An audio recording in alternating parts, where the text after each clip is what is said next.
ആരാടി നീ?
എന്ത് ഭ്രാന്താടി കാട്ടിയെ?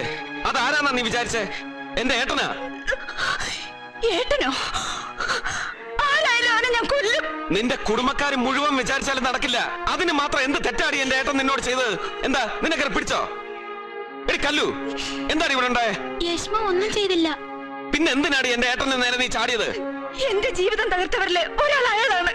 നിന്റെ ജീവിതം തകർക്കേ എന്റെ ഏട്ടനോ? തോന്നിയാസം പറഞ്ഞ ചവിട്ടി ഞാൻ.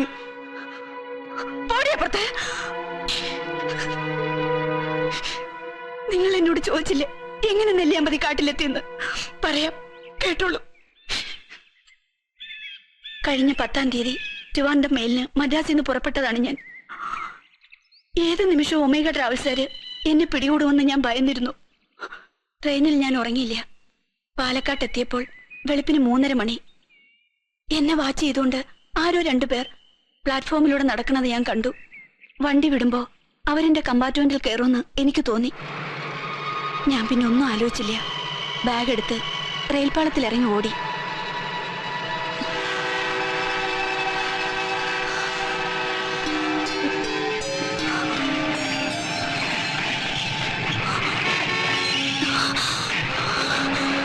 Stop, stop. Please stop.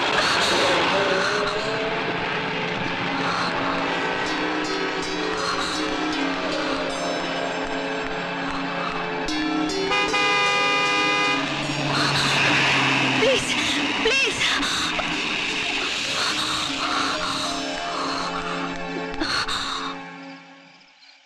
എനിക്കൊരു ലിഫ്റ്റ് തരുമോ? പാവം, കൊണ്ടുപോകല്ലേ? ആ, നിന്റെ ഇഷ്ടം. കേറിക്കോളൂ.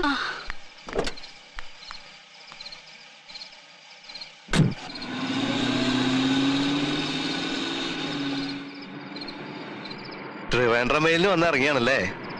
അതെ. എങ്ങനെ മനസ്സിലായി? വെറുതെ ഊഹിച്ചുന്നേ. എങ്ങടാ പോണേ? തൃശ്ശൂർക്ക്.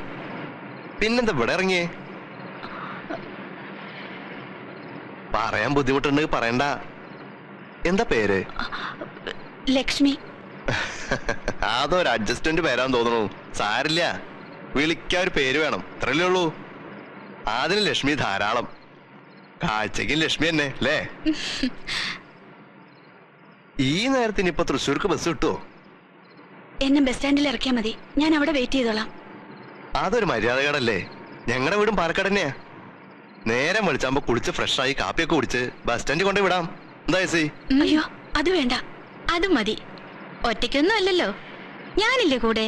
പിന്നെന്താ?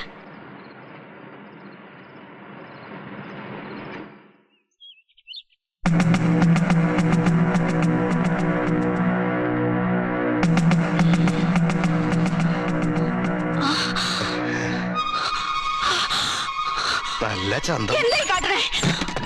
എന്തിനാ പേടിക്കണേ? ഇന്നലെ രാത്രി ഒട്ടും ഉറങ്ങിയില്ലല്ലേ? നേരം എന്തായിന്നാ കരുതിയേ? 10 മണിയായി. നിങ്ങൾ എന്റെ മുറിയിൽ നിന്ന് പുറത്തു പോണം. ഇത് ലക്ഷ്മിയുടെ മുറിയല്ലല്ലോ, എന്റെ ബംഗ്ലാവല്ലേ. എന്റെ ബംഗ്ലാവിൽ വന്നിട്ട് എന്നോട് ഇത്തിരിയെങ്കിലും സ്നേഹം കാട്ടാണ്ട് പോണത് ശരിയാണോ? ഇത് ചതിയാണ്. ഞാൻ ബഹളം ഉണ്ടാക്കി നാട്ടുകാരെ അറിയിക്കും. ഇവിടെ മയക്ക് കെട്ടി ബഹളം ഉണ്ടാക്കിയാൽ പോലും നാട്ടുകാരറിയില്ല.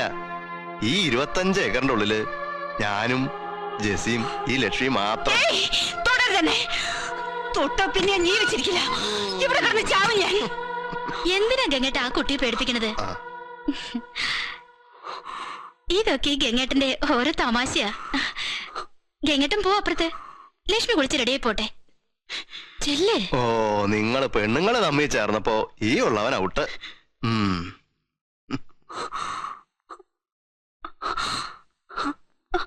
അയാള് നിങ്ങളുടെ ഭർത്താവല്ലേ? എന്റെയും ഭർത്താവാണ്. ഞാനിവിടെ ഉള്ളപ്പോ ലക്ഷ്മി ഒന്നുകൊണ്ട് പേടിക്കണ്ട. ഇതൊക്കെ രസം. ദാ ഈ കാപ്പ് കുടിക്ക്. എന്നിട്ട് കുളിച്ച് വേഷം മാറി വേഗം സ്ഥലം വിട്.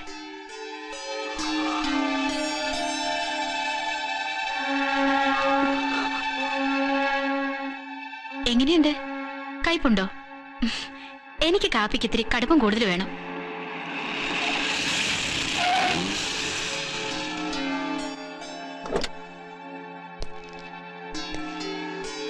അയാൾ വരണത് ഞാൻ കണ്ടു. കുളിക്കുമ്പോ ഞാൻ ആകെ തളരാൻ തുടങ്ങി. തല തോർത്തിയതും ഡ്രസ്സ് മാറിയതും ഒന്നും എനിക്ക് ഓർമ്മയില്ല. പിന്നെ ഓർമ്മ കിട്ടണത് ഈ വീട്ടിൽ വെച്ചാ.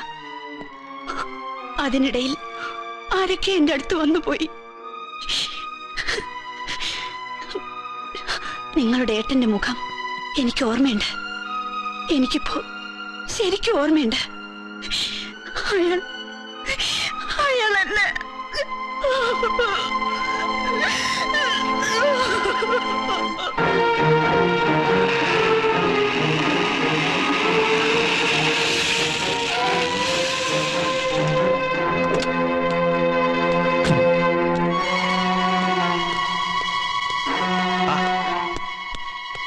നായിന്റെ പോനെ ആ പെണ്ണ് രഘുവിന്റെ ബംഗ്ലാവ് ചെന്ന് പെട്ടിരിക്കുന്നു. എന്താണത്?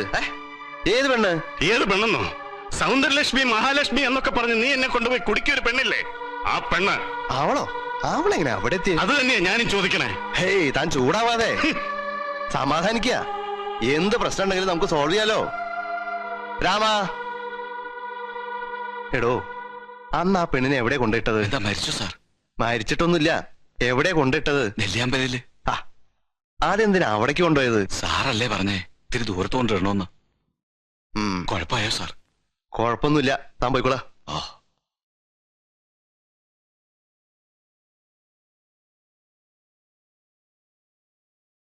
ശരിയാടോ, നെല്ലിയാമ്പതിയിലാ കൊണ്ടുപോയിട്ടത്. ഒരു സംശയം ഉണ്ടായിരുന്നേ, തട്ടിപ്പോവെന്ന്. മറ്റേ മരുന്ന് ഇടയ്ക്കിടയ്ക്ക് കൊടുക്കണുണ്ടായിരുന്നേ, അതുകൊണ്ട് അത്തിരി ദൂരെ കൊണ്ടിട്ടോളാൻ പറഞ്ഞത്. ഈശ്വരാ, ഞാനിനി എന്ത് ചെയ്യും? അവനെ എങ്ങനെ അഭിമുഖീകരിക്കും? എന്റെ അമ്മയുടെയും മാലുവിന്റെയും കുട്ടികളുടെയും മുമ്പിൽ ഞാൻ എങ്ങനെ നിൽക്കും? എല്ലാത്തിനും താനാണ് കാരണക്കാരൻ. ഈ ഒരു ഏർപ്പാടിന് ഞാൻ ഇല്ല എന്ന് പറഞ്ഞതല്ലേ? എന്നെ മദ്യപിപ്പിച്ച് വിവേകം കെടുത്തി, പ്രലോഭിപ്പിച്ച് പരിഹസിച്ച്. ഓ, ഞാനത് ചെയ്തു പോയല്ലോ ഈശ്വര.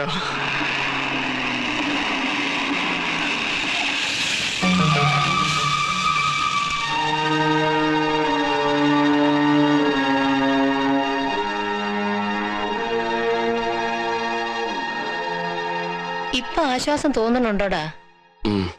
എന്നാ എണ്ണീറ്റ് വാ. എന്ത് അസുഖം ഉണ്ടേലും നീ ഇങ്ങനെ കിടക്കാറില്ലല്ലോ. എണ്ണീറ്റ് വാടാ. അമ്മയൊന്ന് പോകാമോ? ഞാൻ ഇത്തിരി മനസമാധാനായിട്ട് കിടന്നോട്ടെ. എന്താ നിനക്കിപ്പോ മനസമാനക്കേട്? എന്താടാ? ഒന്നുമില്ല.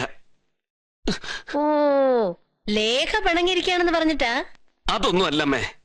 മനുഷ്യനായ പല പ്രശ്നങ്ങളും ഉണ്ടാവില്ലേ? പറയേണ്ടതാണെങ്കിൽ പറയും. എനിക്കിത്തിരി സ്വൈരന്താ.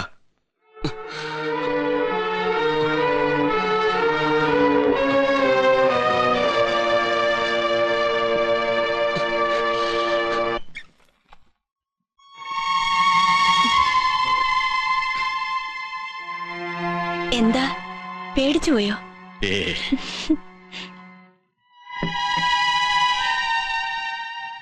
എന്താ സുഖമില്ലെന്ന് പറഞ്ഞേ?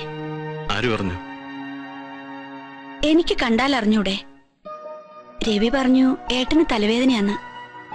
അതല്ല, ഹരിയേട്ടന്റെ മനസ്സില് എന്തോ വിഷമമുണ്ട്. എന്ത് വിഷമം? വിഷമമൊന്നുമില്ല. എന്നോട് നുണ പറയണ്ട. 16 വർഷമായില്ലേ ഞാൻ കാണാൻ തുടങ്ങിയിട്ട്. ഈ മുഖം ഒന്ന് മങ്ങിയാല് എനിക്കറിയാം.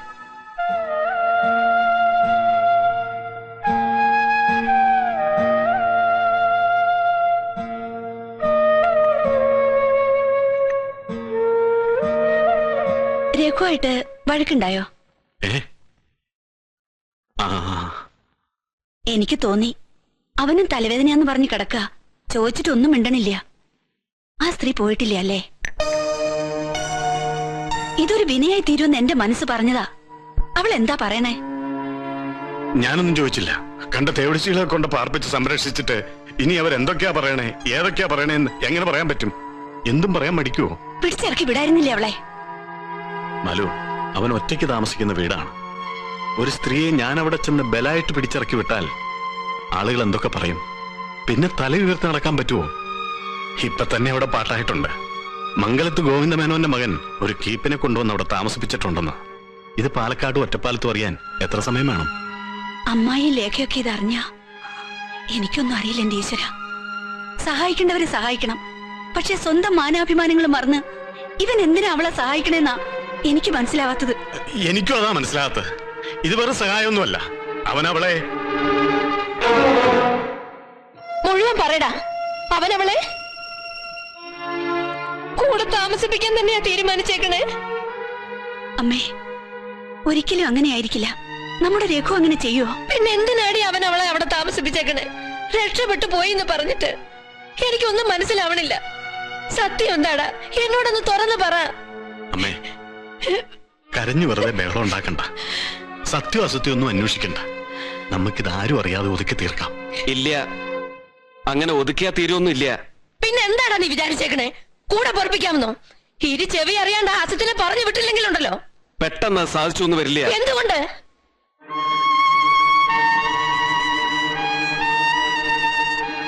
പറയടാ, എന്തുകൊണ്ട് പറ്റില്ല? എടാ പറയാൻ പറ്റില്ല. അതുകൊണ്ട് തന്നെ